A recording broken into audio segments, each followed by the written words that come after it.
Olá, gente, muito bem-vindos ao vídeo de hoje. E esse vídeo está super especial, porque ele faz parte do meu especial de casamento. Eu decidi essa semana trazer vídeos para vocês com essa temática de casamento, de preparação.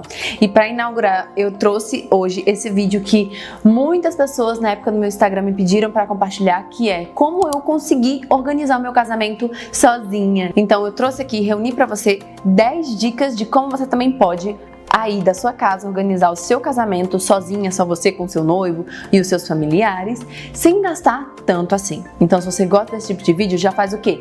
Deixa aqui embaixo o seu like, se inscreve no canal se você não é inscrito e vamos ao vídeo de hoje. A primeira coisa que nós precisamos pensar, depois que nós ficamos ali noivas, que nós decidimos nos casar, é pensar, antes de qualquer coisa, a data que você quer casar. Então, a data e o local. Esse foi o primeiro passo que eu fiz e é a primeira coisa que eu te dou de dica, né? De você pensar. Onde é que eu quero casar, né? Qual é a data que eu quero casar? Você vai lá, dá essa revirada, aí pesquisa o mês que você quer casar. E dentro dessa dica também já entra a segunda dica, que é o quê? Que é você fugir dos meses que tem uma alta demanda e procura de noivas. Que é geralmente janeiro, maio, né? Que é mês das noivas, e dezembro. São 3 meses que as noivas procuram mais. Então, quanto mais procura, mais alta vai ser a oferta para essa demanda, né? Ou seja, as coisas vão estar com preço lá nas alturas. Então, a primeira dica é você já escolher a data, já escolher o local, porque isso vai te nortear ali em todo o planejamento, né? Você escolhe a data e escolhe o local, baseados nessa minha segunda dica, que é o quê? Você fugir desses meses que são de alta procura e de alta demanda de noivas. Escolhida a data, escolhido o local do seu casamento, aí nós vamos para aquela que é a nossa terceira dica, que é definir um orçamento. E quando eu falo definir um orçamento, não é pensar num valor hipotético que vocês querem pagar, não. É definir ali um negócio concreto mesmo. Pega papel, caneta, vamos lá. Quanto é que nós temos de economia? Temos tanto, tanto e tal. Até a data do casamento, quanto que a gente consegue ali de juntar, né, de economizar, então tal. Quais são os nossos gastos mensais, os nossos gastos fixos que a gente não pode contar, né, com esse dinheiro, porque já vai estar destinado a esses gastos, anota. Então você faz todo esse aparato mesmo de ver quanto que você tem, de quanto que você consegue reunir para fazer um orçamento realmente realista. Nada de você pegar, colocar lá que você quer um casamento de 100 mil, sendo que na realidade o único valor que você consegue no máximo gastar é 25 mil, 10 mil, 3 mil reais no casamento. Então sejam realistas, pé no chão e façam esse orçamento com base naquilo que realmente é o valor que vocês podem pagar. Depois de definir aquilo que era o meu orçamento, eu fui para um que é de uns pontos mais polêmicos hoje em dia em quesito casamento, que é ter ou não ter festa. E aí, na nossa época, nós escolhemos não ter festa. Por quê? Nós não queríamos entrar no casamento com dívidas. Nós estávamos ali no auge da pandemia, já estávamos naquela loucura toda, né, de fecha tudo e todo aquele sufoco e reabre de novo e todas essas coisas. E a gente já tinha decidido que não íamos casar com festa primeiro, porque nós não tínhamos um valor aquisitivo alto, né? Nós não tínhamos tanto dinheiro assim. O meu noivo, Danúcio, tinha acabado de ficar desempregado, né, no meio da pandemia, então só eu estava trabalhando no momento, a gente não estava, mesmo fazendo bico e todas as coisas, não estava sobrando tanto dinheiro assim, né? Só ia dar pro básico do casamento e para as coisas da casa. E aí a gente preferiu o quê? Não ter casamento e dar prioridade para as coisas básicas da nossa casa, né? As coisas que a gente precisaria ter ali, meio que não tão necessário, mas necessário assim que casasse. E aí o primeiro ponto foi esse, né? Nós não tínhamos um orçamento tão alto. O segundo ponto é que estávamos na pandemia, então não estava sendo permitido festas, né? O terceiro ponto é que nós vamos pensar. Nós somos pessoas muito festivas, nós somos pessoas que têm, né, esse sonho, esse desejo assim gigantesco de ter uma festa de casamento. Não tínhamos. Eu, Larissa, não tinha esse grande apreço por uma festa. Eu sou uma pessoa que gosta de estar em contato com aqueles que eu amo, com aquelas pessoas que são especiais pra mim, mas eu não me sinto tanta vontade com muita gente, com toda essa confusão de festa e coisas desse tipo, sabe? Não é algo habitual da nossa realidade. Nós não vamos pra festa, nem coisas assim. E aí a gente viu que dentro da nossa realidade não era algo que era essencial pra nós, não era algo primordial. O que nós queríamos? O sacramento do matrimônio para que nós pudéssemos pudéssemos construir a nossa família e vivemos o nosso amor juntos ali, né? Iniciar essa nossa vida a dois. Então nós entendemos que não era necessário para nós. Se dentro da sua realidade você sonha muito, você quer muito uma festa, então vai lá e tenta fazer conforme as suas circunstâncias. Então esse é um passo que é muito importante. Por quê? Porque antes mesmo de escolher ter convidados, você vai precisar escolher se vai ter uma festa ou não. Então quando você escolher fazer festa ou não, aí você vai conseguir começar a dar um pouquinho de passos, né, nesse processo. E aí, qual é a próxima dica que eu vou te dar? Que a minha quarta dica é definir a tua lista de convidados. Sim, a lista de convidados. Nada de querer, na minha dica, minha humilde dica, de convidar pessoas, é conhecido do fulano, do cicrano, de não sei quem, do meu pai e da minha mãe. O momento é seu e do seu noivo. O casamento é de vocês dois. Então não faz sentido convidar pessoas que são amigos de outras pessoas e que não têm um vínculo com vocês, que não têm um vínculo com o amor, sabe? Com o relacionamento, com a família de vocês. Algo que nós priorizamos é que, além de nós termos casados na pandemia, de ter um número limitado na igreja, né? Dentro desse número que a igreja nos deu, que foi de apenas 100 convidados, nós pensamos e priorizamos aquelas pessoas que são realmente essenciais. Ou seja, os amigos que fizeram parte da nossa história, aqueles que estavam lá desde o princípio, que torcem por nós, que se alegram com o nosso matrimônio, os nossos familiares próximos. Então nós não convidamos vários e vários primos, vários e vários tios, nós convidamos apenas os irmãos dos nossos pais, porque eram aqueles que nós entendemos que são os parentes mais próximos, sabe? Nós tivemos o casamento com aqueles que realmente queriam festejar conosco, né? Aqueles que realmente nos amavam e que queriam estar ali conosco, porque pensa só, nós não fizemos festa, muitas pessoas vão para casamento por causa de festa, mas isso não foi a nossa realidade. Então, nós sabíamos que aqueles que nós convidamos e que realmente estavam na igreja é porque não estavam lá pelo pós, né? Pela festa, ou pela comemoração, ou pelo aquilo que eles iam receber de comida, ou coisas desse tipo, né? Eles estavam lá porque realmente se importavam conosco. Então pense bem na sua festa, quanto que você está disposto a gastar. Não quer dizer que porque você escolheu ter festa, que você não pode ter algo mais simples. Tem muitas ideias de como você economizar numa festa de casamento, né? Então pensa bem nesse quesito. A minha sexta dica, que foi uma das que me fez mais economizar, é pensar em quais coisas nós conseguimos fazer nós mesmos.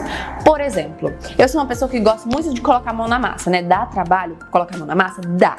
Então, quando você tem esse gosto, isso talvez se torne mais fácil. Mas se você não tem esse gosto, né, de colocar a mão na massa, eu te sugiro que você não invente. Porque vai dar frustração, vai dar trabalho, vai dar dor de cabeça e você vai se frustrar. É melhor terceirizar, gastar um pouquinho mais caro nisso, mas fazer aquilo acontecer do jeito certo. Mas se você é como eu, que tem esse gosto de fazer as coisas, de colocar a mão na massa, de trazer esse sentimento, essa emoção, então talvez essa dica vai ser primordial, né? Porque vai te ajudar a fazer uma boa economia. Uma empresa, né, depois, alguns meses depois, entrou em contato comigo na época para nos dar toda a papelaria do casamento.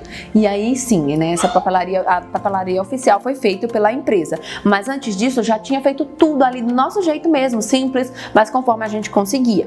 E isso é uma dica muito boa, porque papelaria gasta demais. Então, se você consegue fazer as artes de forma até mesmo simples ali no próprio Canva, depois é só levar numa gráfica da tua cidade, que imprime em grande quantidade e você consegue um bom desconto. Ou se você tem uma boa impressora em casa, você imprime em casa mesmo. Exemplo, a empresa deu toda essa parte de papelaria para nós, né? Deu todos os designs. E nós mesmos imprimimos toda a papelaria em casa. Compramos o papel lá de papel cartão, né? Para fazer os convites. Os outros papéis para adesivo, para fazer as etiquetinhas. A gente imprimiu todos os adesivos que a gente queria usar, todas essas coisas, sabe? E deu certo, né?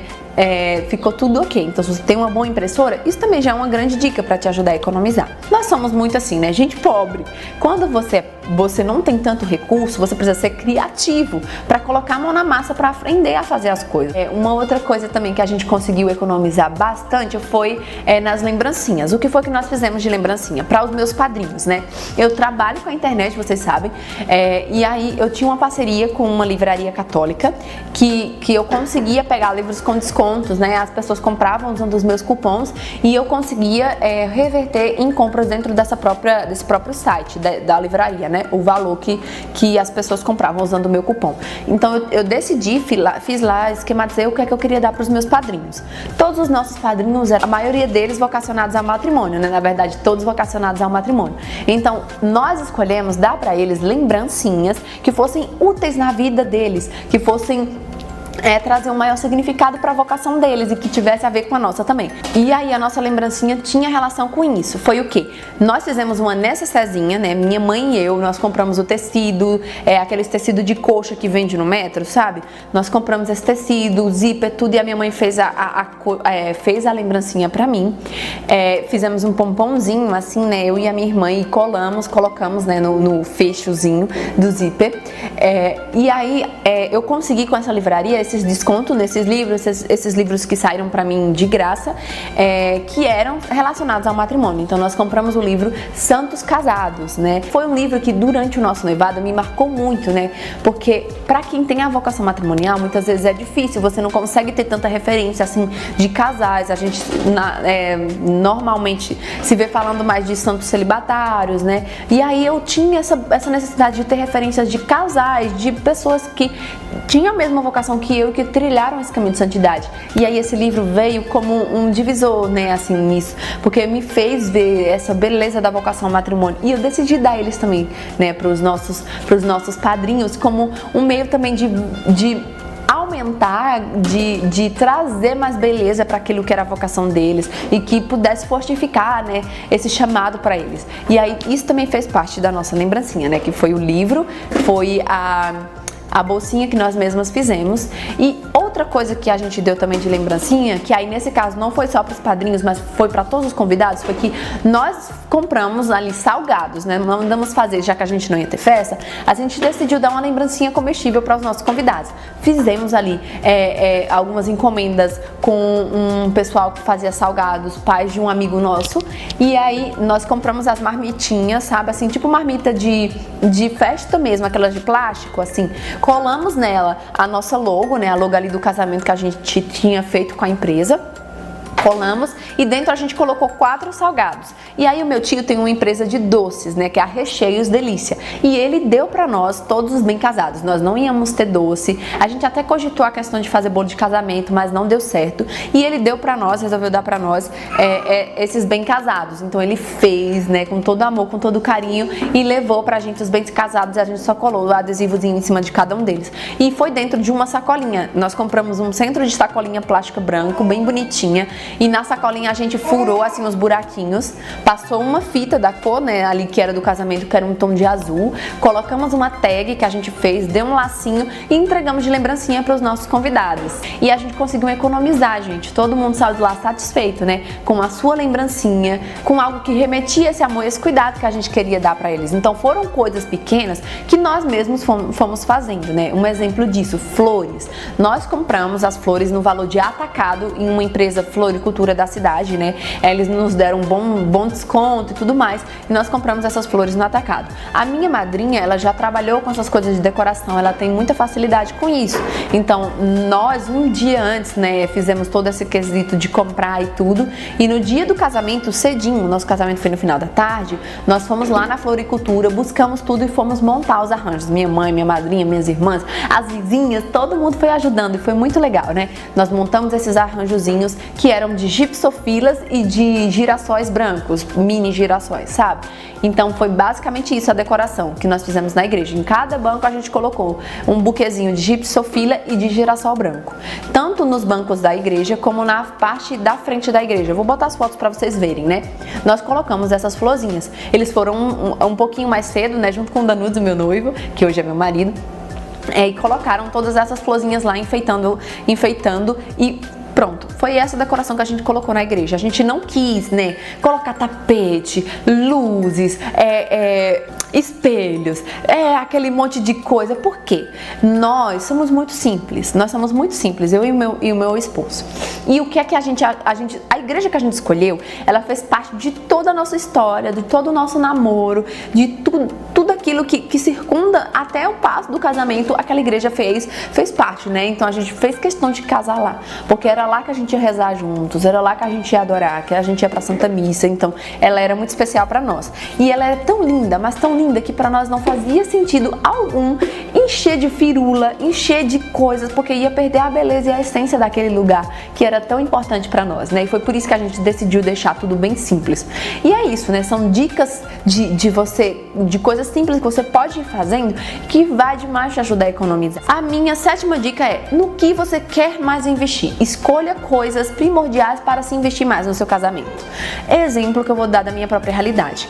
Eu amo fotografia, amo filmagem e pra mim não fazia sentido eu gastar rios de dinheiro com as flores, com outras coisas que iam instalar na igreja e não gastar um bom dinheiro com isso, que seriam realmente as coisas com que eu ia poder ver, lembrar e relembrar esse dia. Então eu decidi gastar um valor um pouquinho mais alto na filmagem e na fotografia do meu casamento. Eu saí pesquisando bons fotógrafos, bons videomakers, que tivesse um preço ali ok, que eu pudesse pagar, claro, né, que sempre tem quem cobra mais, quem cobra menos. Então eu procurei um intermediário assim, né, entre os dois, que cobrasse um bom preço, que eu pudesse ali, né, confiar, que tivesse um trabalho que eu gostasse. E aí a gente fechou esses pacotes, né, tanto pro meu casamento como também para meu pré-wedding. Eu decidi ter pré-wedding, ter esse momento com o Danúzio, né, a gente quis mesmo ter isso. Então eu contratei, foram serviços primordiais para mim: filmagem, foto. E outra coisa também que para mim era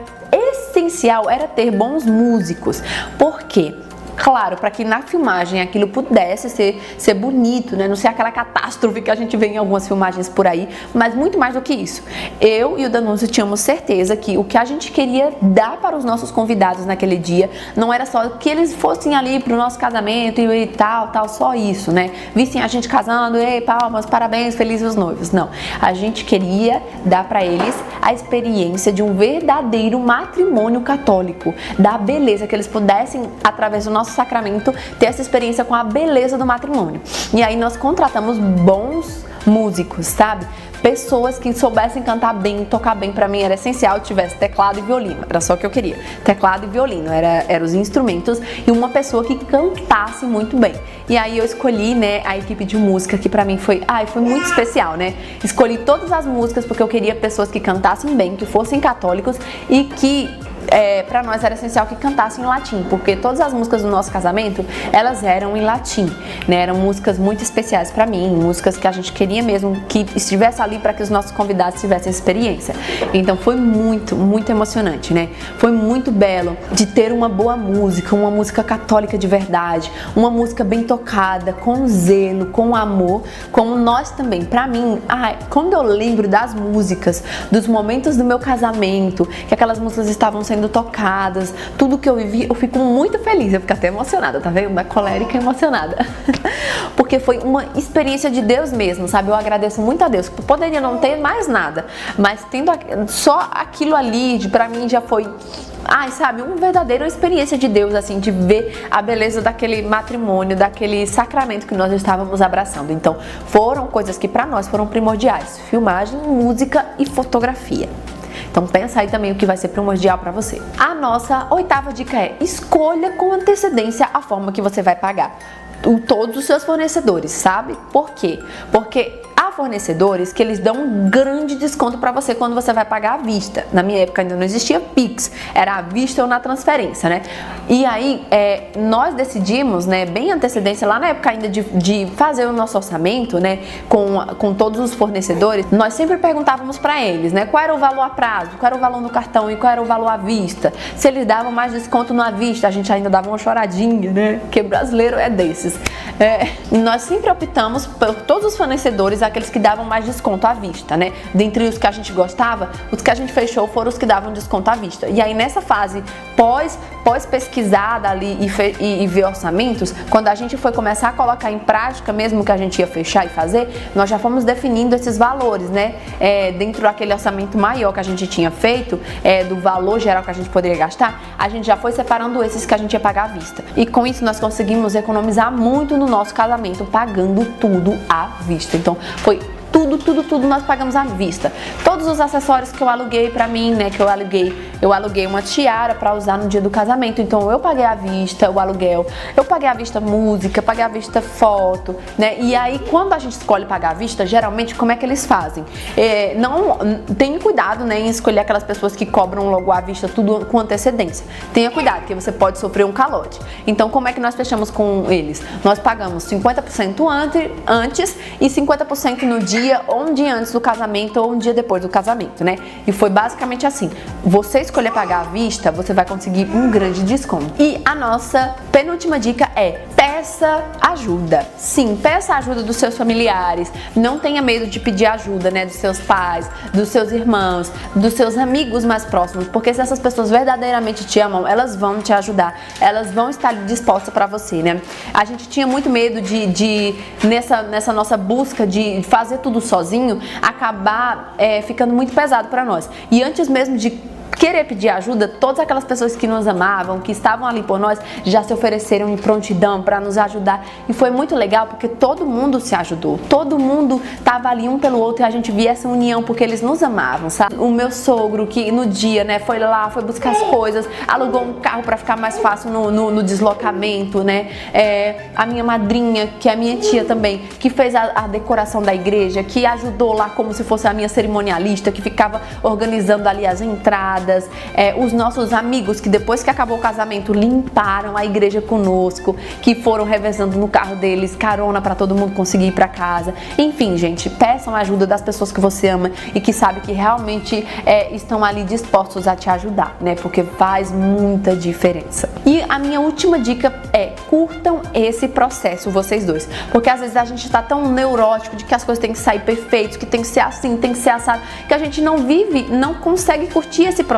Então, tem esses momentos de curtir, de agradecer a Deus, de viver aquilo, de respirar, de olhar um nos olhos do outro, de sentar para ver tudo junto, sabe? Porque hoje eu agradeço muito a Deus da gente ter feito todo esse processo, né? Da gente ter colocado a mão na massa, porque a gente viu que foi mais verdadeiro, foi mais intenso, não que quem não coloca, não é, gente? Eu tô falando pra nós, tá? A nossa realidade. Foi verdadeiro, foi muito intenso, foi muito profundo, né? E a gente conseguiu realmente viver com plenitude aquele dia, porque a gente viu todo o esforço nosso por trás, né? Eu não só cheguei lá e tava tudo pronto e beleza, ok. Eu coloquei a mão na massa, eu me cansei, eu me gastei por aquilo, então tinha um valor maior, tinha um valor mais profundo pra mim, tinha uma experiência melhor, sabe? Então é isso as dicas que eu queria dar pra vocês. E eu sei que vocês sempre pedem, né? Ai, fala de valores, quanto que você gastou. Eu não lembro ao todo hoje, assim, pra vocês, quanto foi que a gente gastou. Mas eu acho que juntando tudo, né, a gente gastou uns 10 mil reais. Mas você pode pensar, meu Deus, é muito. Só que esse valor, ele engloba vestido de noiva, vestido das daminhas, o terno do Danúzio, que nós compramos tudo do terno dele. A gente comprou, né, a gente não alugou.